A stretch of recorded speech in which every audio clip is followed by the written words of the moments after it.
इस धारावाहिक की घटनाएं और पात्र काल्पनिक है। इनका वास्तविक जीवन से कोई संबंध नहीं है।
हाँ मां, अब बोलिए आप क्या कहना चाहती हैं? तुमने तो मुझे बहुत मुश्किल में डाल दिया अमन। मेरी तो समझ ही में नहीं आ रहा है कि मैं क्या कहूं तुमसे। अगर आप कुंती के बारे में कुछ बात करना चाहती हैं तो मैं आपको पहले ही सब कुछ बता चुका हूं। अब ये सब हो जाने के बाद बताने से क्या फायदा है? तुमने बहुत बड़ी गलती की है। इस गलती का मैं अकेला जिम्मेदार नहीं हूं मां। तो फिर और कौन जिम्मेदार है? कुंती भी इसकी बराबर की जिम्मेदार है, इसलिए सिर्फ अकेले मुझे इसका जिम्मेदार नहीं ठहराना चाहिए। अगर तुम दोनों बराबर के जिम्मेदार हो तो तुम्हें यह बात शादी से पहले बतानी चाहिए थी। तुमने तो उसे मां बना के उसकी जिंदगी ही बर्बाद कर दी। मां, अब मैं आपसे क्या कहूं? कुंती जिस तरह मेरी जिंदगी में आई, हम दोनों मिले और सब कुछ हो गया। ये मैंने बदले की भावना से नहीं किया। लेकिन भगवान ने सजा तो कुंती को दी है ना, अब उसका क्या होगा? लेकिन आपको इतनी हमदर्दी क्यों हो रही है उससे? क्योंकि मैं भी एक औरत हूँ और औरत होने के नाते मैं उसका दर्द समझ सकती हूँ। आप जो हो गया अब सो हो गया। अब हम कुंती के लिए कुछ नहीं कर सकते। बेहतर होगा हम उसे उसके हाल पे छोड़ दें। लेकिन इस बात से नाराज होकर अगर डॉक्टर साहब ने हमसे किनारा कर लिया तो? उन्हें जो करना है वो कर ले, मुझे कोई परवाह नहीं। यही तो तुम्हारी सबसे बड़ी बेवकूफी है। बात को समझे बिना ही भिदक जाते हो तुम। अरे डॉक्टर साहब का होना हम लोगों के लिए कितना जरूरी है, ये बात तुम्हें समझ में क्यों नहीं आती है? तुम्हारे बाप ने तो जिंदगी में कभी कुछ किया नहीं। ये जितनी भी धन दौलत है डॉक्टर साहब की बदौलत है, और तुमने उन्हीं की इज्जत पे हाथ डाल के मेरी सारी बनी बनाई योजना पे पानी फेर दिया। मां, मेरी भी कुछ योजना है, कुछ प्लानिंग है, मैं उसके हिसाब से भी तो चलूंगा। कुंती की जिंदगी बर्बाद करना तुम्हारी प्लानिंग थी? मां, दिल के किसी कोने में आज भी ये बात जिंदा है कि डॉक्टर साहब ने पिताजी को चोर बनाया था और उनको आत्महत्या करने के लिए भी उन्होंने ही मजबूर किया था। पिताजी के चक्कर में तुम अपना आज मत बर्बाद करो। तुम्हें ऐसा नहीं करना चाहिए था। अच्छा जाओ और जाके सो जाओ। और आपका क्या रात भर जागने का प्रोग्राम है? मैं अब सोचूंगी कि मुझे क्या करना चाहिए।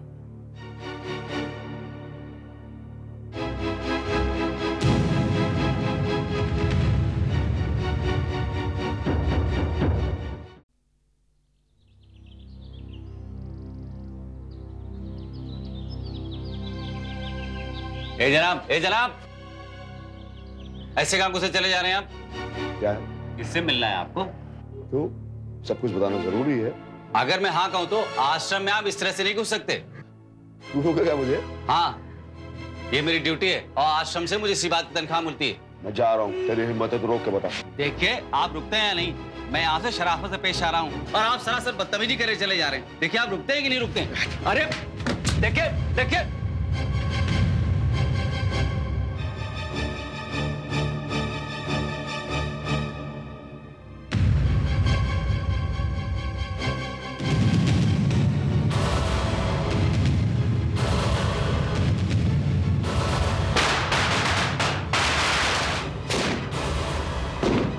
तो इस औरत को सम्मान के लायक समझती है? ये इन नीच गिरी हुई औरतों को इस घर में लेके आई हुई है, दुनिया पर थूकती है। गजेंद्र, मैं तुम्हारी गालियां बर्दाश्त कर सकती हूँ, लेकिन अगर तुमने मेरे आश्रम के लड़कियों के बारे में भला बुरा कहा तो मुझे बर्दाश्त नहीं होगा, क्योंकि ये लड़कियां मेरी बेटियां हैं और मैं इन्हें यहाँ इज्जत और सम्मान से लाई हूँ, बेइज्जत कराने नहीं। अल्लाह, इस पूरी दुनिया में तुझे मेरा ही घर मिला था इनकी इज्जत कराने का। ये लड़कियां समाज में कहीं और जा सकती हैं क्या? इनकी जिंदगी का तो खुलासा है, लेकिन तुम जो चोरी छुपे, कहो तो अपनी बेटी के सामने बाप की असली पहचान करा दूं? तो तू अपने कूड़े कचरे को लेकर निकल जाए यहाँ से।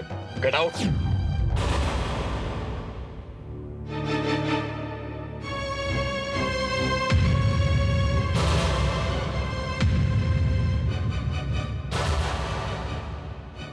तुम अब यहाँ क्या लेने आए हो? मैं वो अब्बा कुंती से मिलने आया। कौन सा मुंह लेकर? क्या तुम इस काबिल हो कि कुंती तुमसे मिल सके? मैं तेरे साथ कोई बहस नहीं करना चाहता। बुला कुंती, बाप बेटी के बीच में दीवार बनेगी तू? तेरी इतनी औकात नहीं है। एक बाप होकर तुमने जो कुंती को घाव दिए वो कम है क्या? मैडम, मैं तो इन्हें गेट पर ही रोक रहा था, पर ये है कि जबरदस्ती घुसते चले आए। ऐसे इंसान से उम्मीद भी क्या की जा सकती है? इसे कोई कायदे कानून की पहचान है? देसी चिड़िया विलायती बोली, तू मुझे सिखाइए कायदे कानून है? क्यों? इस तरह आश्रम में जबरदस्ती घुस आने के लिए मैं तुम्हें पुलिस के हवाले कर सकती हूँ। और तू जो इस आश्रम के बहाने पूरे समाज में गंद फैला रही है, उसकी क्या सजा होगी? गजेंद्र, तुम मेरे ही आश्रम में आके मुझे ही गाली दे रहे हो? कभी अपने गरेबान में झांक कर देखा है तुमने? तेरी बकवास सुनने के लिए नहीं आया मैं। कुंती को बुला। कुंती नहीं आएगी। मुझे एक बार कुंती से मिलने दे। एक बार भी नहीं। याद है तुम्हें, एक बार दिवाली के दिन तुमने अपने घर से मुझे बेइज्जत करके निकाला था। आज मैं तुम्हें यहाँ से चुपचाप चले जाने के लिए कह रही हूँ। मैं कुंती से मिले बिना यहाँ से हटूंगा नहीं। अरे ए साहब, तो बस ठीक है क्या? अरे जब मैडम ने मना कर दिया तो जाइए यहाँ से, निकलिए, चलिए। अरे अब वॉचमैन, रुक जाओ, ये खुद यहाँ से अपने आप चले जाएंगे। तो एक बाप को अपनी बेटी से नहीं मिलेगी? तू क्या सोचती है ऐसा करके तू हमारे रिश्तों को खत्म कर देगी? एक बाप का बेटी के लिए कोई रिश्ता बचा है क्या? तुमने उस दिन कुंती के माथे से खून बहाकर ये साबित कर दिया कि तुम बाप नहीं, एक वैशी निर्दयी इंसान हो। बाप हो उसका मैं उसको मारू पीटू या उसकी जान ले लूं, तू कौन होती है? तुम अच्छी तरह जानते हो कि मैं उसके लिए क्या हूँ। चल आज यही देख लेते हैं, वो तेरी सुनती है मेरी, लेकिन तेरे कहने से मैं यहाँ से नहीं जाऊंगा। जाकर उससे पूछ वो मुझसे मिलना चाहती है नहीं। कुंती से क्या पूछना? मैं अच्छी तरह जानती हूँ कि कुंती तुम्हारी परछाई भी देखना पसंद नहीं करेगी। तुझे ये अंदाजा नहीं है सरला, तू अपनी जिंदगी में खून के रिश्तों को जानती नहीं है, इसलिए खून के रिश्तों की तुझे पहचान ही नहीं है। एक बेटी अपने बाप के बगैर रह नहीं सकती। इतने महीने इतने दिन मेरे पास आश्रम में रहकर कुंती सब कुछ भुला चुकी है, और ऐसा रिश्ता किस काम का? इससे तो हम पराये अच्छे, और ये बात कुंती अच्छी तरह जान चुकी है। एक बार उसे बुला तो सही, मेरे बारे में सुनेगी तो दौड़ी चली जाएगी वो। अच्छा, एक बाप को अपने बारे में इतनी गलतफहमी? गलतफहमी नहीं है, ये रिश्ते की ताकत है, बाप के प्यार की ताकत। हाँ, आज भी देखती हूँ ऐसे बाप के प्यार की ताकत में कितना दम है। तुम यहीं रुको, मैं अभी जाके कुंती से पूछ के आती हूँ तुमसे मिलना चाहती है या नहीं।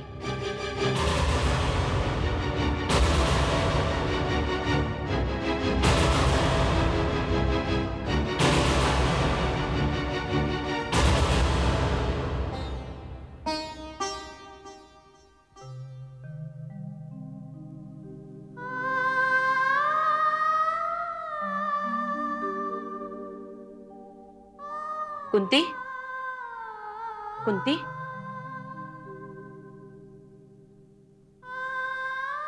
अभी तक घाव भरा नहीं? सरला दीदी, ये वो घाव है जो जिंदगी भर भरने वाला नहीं है। वक्त के साथ साथ बड़े से बड़ा घाव भर जाता है, लेकिन तुम्हारा बाप वो इंसान है कि वो कभी नहीं चाहेगा कि ये घाव भरे। इसलिए ये घाव हरा करने के लिए वो यहाँ आदम का है। क्या बाबूजी यहाँ आश्रम में आए हैं? हाँ, पता नहीं इतना सब कुछ होने के बाद भी उसके यहाँ आने की हिम्मत कैसे हुई। दीदी आपने मुझे पहले क्यों नहीं बताया? क्यों? चोट खाकर भी दौड़कर उनके गले लगने का इरादा है? सरला दीदी, बाबूजी ने ये चोट देकर शायद अपने बाप होने का फर्ज निभाया है। अब मुझे ये चोट खाकर मुझे भी तो अपनी बेटी होने का फर्ज निभाना चाहिए ना। कहाँ है बाबूजी? मैं अभी जाकर उनसे मिलती हूँ। कुंती, तुम फिर गलती करने जा रही हो। मेरी बात सुनो। बोलिए, क्या कहना चाहती हैं आप? मैं नहीं चाहती कि तुम गजेंद्र से मिलो। कैसी बातें कर रही है सरला दीदी? बाबूजी मुझसे मिलने यहाँ आश्रम में आए और आप कहती कि मैं उनसे न मिलूं? कुंती, आखिर तुम किस मिट्टी की बनी हुई हो और कितनी बुरी हालत करना चाहती हो अपनी?